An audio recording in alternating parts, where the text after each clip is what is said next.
இது மகிமை நேரம். மகிமை டிவி நேயர்களே, ஆண்டவராகிய இயேசு கிறிஸ்துவின் நாமத்தில் உங்களுக்கு என் அன்பின் வாழ்த்துக்கள். தொடர்ந்து நாம் சங்கீதக்காரனாகிய தாவீதுனுடைய வாழ்க்கை பயணத்திலே அவருடைய பாதை எவ்வாறு அமைந்தது, அவ்வாறு சீரும் சிறப்புமாக அமைவதற்கு அவர் செய்த காரியம் என்ன என்று பூர்வ பாதைகளை சிந்தித்து பார்த்து நாம் அந்த வழியிலே நடக்கும்படியாக ஆண்டவர் என்று அழைக்கிறார். இந்த நாளிலே நாம் தியானிக்கும்படியாக எடுத்துக்கொண்ட சங்கீதம் 39ஆம் அதிகாரம். இந்த 39வது அதிகாரத்துல சங்கீதக்காரனுடைய தன் அடக்கம், அவருடைய பொறுமை, அடக்கம் இதிலே வெளிப்படுகிறதை பார்க்கிறோம். ஒரு சொற்பொழிவு நடந்த இடத்துல ஒரு நெடுநேரம் பேசக்கூடிய ஒரு சொற்பொழிவாளர் பேசிக்கொண்டே இருந்தாராம்.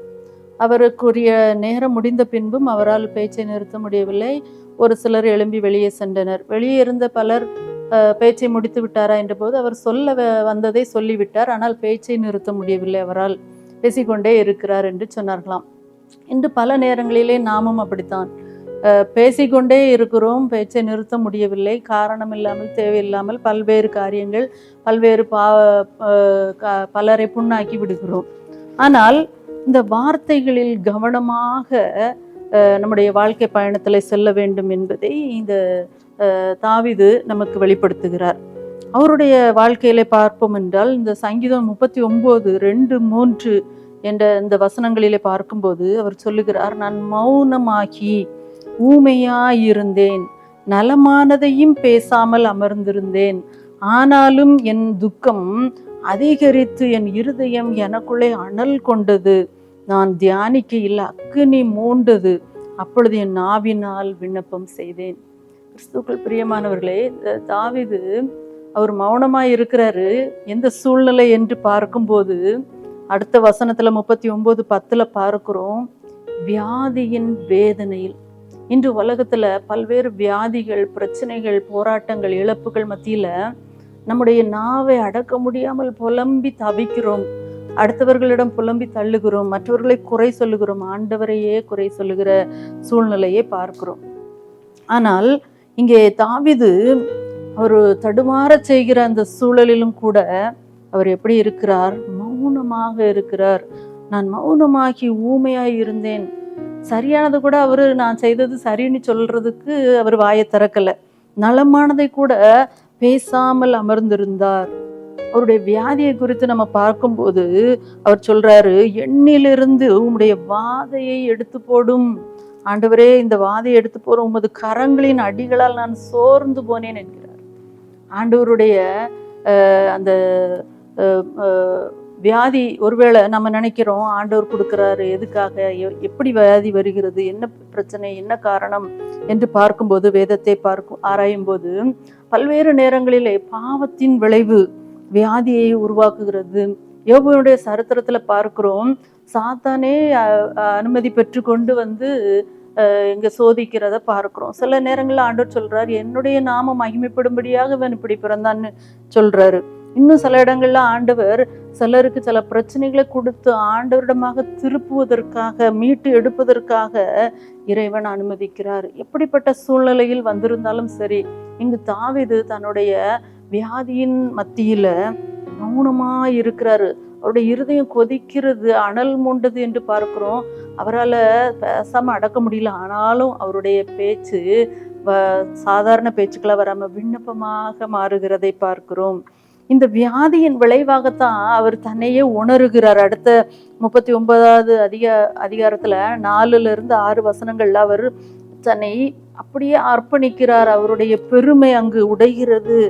அவர் மனிதனுடைய வாழ்நாள் மிகவும் குறுகினது என்பதை உணர்கிறார். நமக்கு ஒரு துன்பம் வரும்போதுதான் நாம் நம்மளுடைய வாழ்நாட்களை உணர்கிறோம். அவர் சொல்றாரு, என்னுடைய நாட்களை 4 விரற்கடை அளவாக்கினீர் என்று சொல்லுகிறார். அவ்வளவு குறுகினது. வெறும் மாயை, மனிதன் வெறும் மாயை என்று சொல்லுகிறார். இங்க ஒரு மனிதனுக்கு ஒரு பிரச்சனை, ஒரு வியாதின்னு வரும்போதுதான் அந்த வியாதியின் விளைவு மனிதனை மாற்றுகிறது, மனிதனுடைய உண்மைத்தன்மையை உணர வைக்கிறது. அதுவரை மதிப்பு மிக்கதாக தெரிந்த செல்வம், புகழ், சிற்றின்பம் எல்லாமே மதிப்பற்றதாக மாறிவிடுகிறது. அதுவரை தேவையில்லாதது என்று நினைத்த ஜெபம், ஐக்கியம், வேத வாசிப்பு எல்லாம் இப்போது மதிப்புமிக்க செயல்களாக மாறுகிறது. பல நேரங்களிலே வியாதியின் விளைவுகள் நம்மை மாற்றுகிறது. இங்கு இவர் இவ்வளவு தன்னடக்கமாக அவருடைய பாதையிலே இருப்பதற்கான சிந்தனைகள் என்னவென்று பார்ப்போமானால், அவரிடத்துல காணப்பட்ட ஆண்டவரை குறித்ததான பயம், தெய்வ பயம் அவரிடத்துல இருந்தது. அவர் சொல்றாரு 39:1 அவர் மனுஷர் பேசும் வீணான வார்த்தைகளை குறித்து கணக்கு ஒப்பிக்க வேண்டும். நாம் பேசுகிற அதை இன்னொரு பகுதியில நம்ம பார்க்கலாம். வேற யாருக்கு விரோதமா பேசினாலும் அந்த பாவம் மன்னிக்கப்படும், ஆனால் தேவனுக்கு விரோதமாக தூஷணம் சொல்லுகிறது மன்னிக்கப்படாது. ஆகவே அப்படிப்பட்ட ஒரு பயம், ஆண்டவருக்கு விரோதமாக பேசுவதற்கு நமக்கு தகுதி அல்ல. நாவினால் பாவம் செய்வதற்கு நாம் துணியக்கூடாது. ஏனென்றால் யாக்கோபு சொல்லுகிறார், நாவை அடக்க ஒருவனாலும் கூடாது, அது பெரிய காட்டை கூட கொளுத்திரும், ஒரு நெருப்பு போன்றது என்று நாம் பார்க்கிறோம். ஆகவே மிகவும் ஞானமாக அந்த இடத்துல அவர் கடவுளுக்கு பயந்து ஆண்டவருக்கு விரோதமாக நாம் பேசிடக்கூடாது என்று மிகவும் தன்னடக்கமாக காணப்படுகிறார். அடுத்தபடியாக அவருக்கு ஆண்டவரை கனம் பண்ணுகிறார்.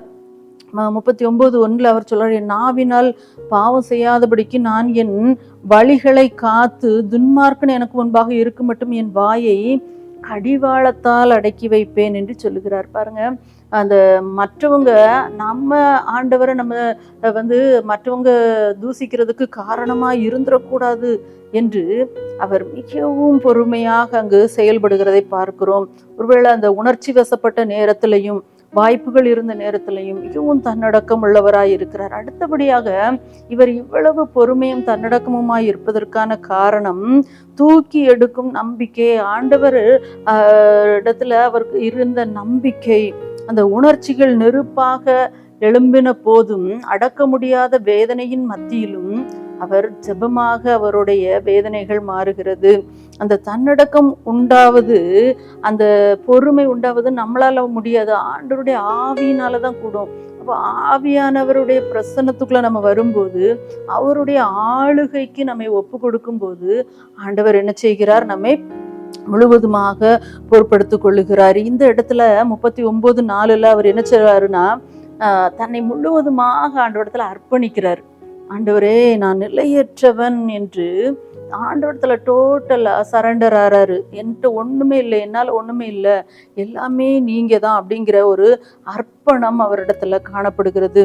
அடுத்தபடியாக பார்ப்போம் என்றால், அது 39:7-9 நீரே என் நம்பிக்கை, நீரே இதை செய்தீர், எல்லாமே என்னுடைய வாழ்க்கையில உங்க அனுமதி இல்லாம எதுவுமே நடக்க முடியாது, அந்த ஒரு விசுவாசத்துக்குள்ளாக அவர் வருகிறார், அந்த ஒரு நம்பிக்கைக்குள்ளாக வருகிறார். கிறிஸ்துக்குள் மிகவும் பிரியமானவர்களே, நாமும் பல்வேறு நேரங்களில் நம்முடைய பிரச்சனைகள் மத்தியில் நாம் தன்னடக்கம் இல்லாமல் செயல்படுவோமானால் நம்முடைய பாதை நிறைவானதாக அமைய முடியாது. ஆகவே பூர்வ பாதைகளான அந்த தன்னடக்கமுள்ள பாதையை சிந்தித்து அந்த பாதையிலே நாம் வழி நடப்போம்.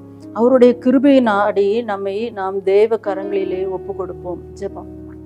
அன்பின் பரலோக தகப்பனே, நன்றியோடு துதிக்கிறோம். ஆண்டவரே, தாவீதுனுடைய வாழ்க்கையில வியாதி, கொடுமை, வேதனை மத்தியிலும், சொல்லொன்னா துயரத்தின் மத்தியிலும் பொறுமையோடு அதை சகித்து தன்னடக்கமான பாதையிலே மிகவும் நேர்த்தியாக நடந்து வர உதவி செய்தீங்களே அப்பா.